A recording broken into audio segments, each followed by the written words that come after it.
आप दे रहे हैं कमोडिटी 360 डिग्री और अब बात करते हैं स्ट्रैटेजीज की। मनोज कुमार जैन, प्रियंक उपाध्याय हमारे साथ बने हुए, लेते हैं पहले ट्रेड्स। प्रियंक, बताइए आपकी ट्रेडिंग कॉल्स।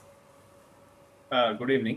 आज हमारी दोनों ही पिक बेस मेटल कॉम्प्लेक्स में रहेगी। कॉपर में बाई की सलाह रहेगी अराउंड 884 के आसपास। 876 स्टॉप लॉस रहेगा और 900 के टारगेट्स रहेंगे। दूसरी पिक हमारी जिंक में रहेगी, उसमें भी बाय ऑन डिप्स की स्ट्रेटेजी रहेगी। 269 के आसपास बाई किया जा सकता है। 265 का स्टॉप लॉस रहेगा और 275 के टारगेट्स रहेंगे। ओके, तो बेस मेटल्स पर ट्रेड रिकमेंड कर रहे हैं प्रियंक। मनोज जी, आपके रिकमेंडेशन? यहाँ पे शाम के सत्र में दीपाली जी इन्फ्लेशन के नंबर्स आने हैं यूएस के, तो थोड़ी वॉलेटिलिटी रहेगी, इसलिए सिल्वर के कॉल ऑप्शन में बाय की सलाह रहेगी। सिल्वर का जो 1,13,000 का कॉल ऑप्शन है अगस्त मंथ का, वहां पे 1200 के स्तर पर बाय करना चाहिए 950 के स्टॉप लॉस से, और टारगेट यहाँ पे 1650 के रहेंगे। दूसरा, यहाँ पे एल्यूमिनियम अगस्त कॉन्ट्रैक्ट में डिप्स में बाय की सलाह रहेगी। 252 के स्तर पर बाय करना है, 250 का स्टॉप लॉस रहेगा और टारगेट 256 तक के रहेंगे। ओके, चलिए, तो ये रहे ट्रेड्स आपके लिए सिल्वर एल्यूमिनियम पर मनोज जी की तरफ से। इनफैक्ट सिल्वर की बात हुई है तो आपको बता दें, सोने के बाद अब सरकार चांदी की ज्वेलरी के हॉलमार्किंग भी लागू करने की तैयारी कर रही है और जो डिटेल्स मिली है उसके मुताबिक 1 सितंबर से ये लागू हो सकता है। यानी बीआईएस ने स्वैच्छिक तौर पर इसे करने का निर्देश जारी कर दिया है। यानी जिसकी इच्छा है वो, ये मैंडेटरी हॉलमार्किंग नहीं होगी और पुरानी जो प्रक्रिया रही है अब तक वो पूरी तरीके से बंद हो जाएगी और अब 6 डिजिट वाला HUID हॉलमार्किंग लागू होगा। यानी 6 ग्रेड चांदी की ज्वेलरी पर ये लागू किया जाएगा। 900, 800, 835, 925, 970, 990 पर ये लागू होगा। हालांकि गोल्ड की जो हॉलमार्किंग थी वो 2021 में लागू की गई थी। इनफैक्ट इसी खबर पर कुछ देर पहले हम बातचीत भी कर रहे थे। इसे पॉजिटिव देखती है इंडस्ट्री, डिमांड इससे बेहतर होती हुई देखती है और इस बार के फेस्टिव सीजन को लेकर भी तैयारियां ठीक ठाक है। कहीं ना कहीं हायर प्राइसेस को लेकर अब एक्सेप्टेंस कंज्यूमर के बीच में आ चुकी है। लेकिन सिल्वर पर एक दिवाली तक का टारगेट ले लेते हैं प्रियंक से, और इमीडिएट बेसिस पे क्या व्यू है ट्रेडिंग पॉइंट ऑफ व्यू से ऑन सिल्वर? प्रियंक, क्या राय है आपकी चांदी पर और किस तरीके के आउटलुक आप लेकर चल रहे हैं इस कमोडिटी पर?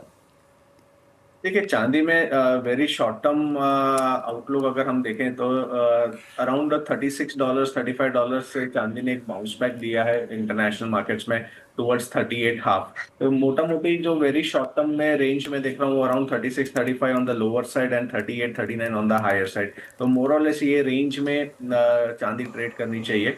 और अगर थोड़ा लंबा नजरिया रखे, जैसे आपने कहा दिवाली तक, तो मुझे लगता है कि फिर से अगर हम अराउंड 116 टू 118 ये जोन्स के आसपास तक प्राइसेस को जाता हुआ देख सकते हैं। ऑन द लोअर साइड मुझे लगता है कि 1,10,000 और 1,06,000 ये एक स्ट्रॉन्ग डिमांड जोन रहेगा। तो अगर चांदी में शॉर्ट टर्म में करेक्शन आता है तो वो एक इन्वेस्टमेंट बाय अराउंड 110 से 106 के जोन्स जो रहेंगे वो एक स्ट्रॉन्ग सपोर्ट जोन्स रहेंगे, वहां के पे अक्यूमुलेट करना चाहिए।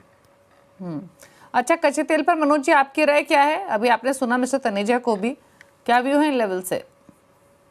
बिल्कुल एक दायरे का ही ट्रेड यहाँ पे दीपाली जी देखने को मिल रहा है, लेकिन लोअर लेवल्स पर हम देख रहे हैं कि सपोर्ट्स जो यहाँ आते आते हुए नजर आ रहे हैं। जब चाइना के ऊपर जो टैरिफ को यूएस ने 90 डेज के लिए एक्सटेंड किया है, साथ ही ये वीक में यूएस और रशियन प्रेसिडेंट की मीटिंग भी है, तो उसके चलते निचले स्तरों पर कीमतों में एक सपोर्ट जो है वो देखने को मिल सकता है। कच्चे तेल में अगर थोड़े और डीप आते हैं 5,560 के आसपास, तो बाय कर सकते हैं 5,500 के स्टॉप लॉस से, और टारगेट यहाँ पे 5,740 तक के रहेंगे। ओके, चलिए, तो ये स्ट्रैटेजी आपको रेकमेंड की गई है। अच्छा प्रियंक, गोल्ड पर क्या राय है आपकी? देखिए, गोल्ड में हमने देखा है कि एक स्ट्रॉन्ग सेल ऑफ प्राइसेस में देखा हम लोग ने। 1,02,000 के आसपास के ट्रेड्स होते हुए देखे और वहां से ऑलमोस्ट 2,000 पॉइंट्स का करेक्शन टुवर्ड्स 1 लाख के प्राइसेस अभी ट्रेड कर रहे हैं। मुझे लगता है थोड़ा डाउन साइड और आ सकता है, मे बी अराउंड 99,600, 500 ये एक इमीडिएट सपोर्ट रहेगा। वहां से फिर से एक बार बाउंस बैक का अगेन टुवर्ड्स 1,01,000 तक आ सकता है। तो वॉच आउट करना रहेगा कि 99,600, 99,500 ये एक सपोर्ट जोन से रहेंगे। ओके, क्विकली एक बार एग्री कमोडिटी पैक पर और नजर डाल लेते हैं, और यहाँ पर हमने स्पाइसेस के पैक में स्पेशली कोरिएंडर में अच्छा एक्शन देखा है। क्या राय रहेगी आपकी मनोज जी? टर्मरिक और कोरिएंडर, एक कमजोर एक मजबूत? कोरिएंडर यहाँ लंबे समय से हम लगातार यहाँ पे बाइंग रिकमेंड कर रहे हैं, और अभी भी हमारा मानना है कि यहाँ पे जो मजबूती है ये कमोडिटी में बनी रह सकती है शॉर्ट टर्म में 8040, और थोड़ी सी अगर लंबी अवधि की बात करें तो 8,300 तक के स्तर कोरिएंडर में देखने को मिल सकते हैं। तो बाय ऑन डिप्स ही रखना चाहिए। 7800 के आसपास के स्तर मिले तो फ्रेश बाय किया जा सकता है। 7640 का स्टॉप लॉस रखना चाहिए। छोटी अवधि का जो लक्ष्य है वो 8040 का रहेगा, और थोड़ा सा मीडियम टर्म की अगर हम बात करें 1 से 2 महीने की, तो 8300 तक के स्तर देखने को मिल सकते हैं। वहीं टर्मरिक में यहाँ पे ऊपरी लेवल्स पर लगातार प्रेशर जो है देखने को मिल रहा है। तो जब तक टर्मरिक का अक्टूबर वायदा 13650 के नीचे कारोबार कर रहा है, बाइंग अवॉइड करना चाहिए। इनफैक्ट यहाँ पे अगर थोड़ी बढ़त आती है 13400 के आसपास तो बिकवाली भी कर सकते हैं। 13650 के ऊपर का स्टॉप लॉस रख के नीचे में 12900 तक के स्तर टर्मरिक अक्टूबर कॉन्ट्रैक्ट में देखने को मिल सकते हैं।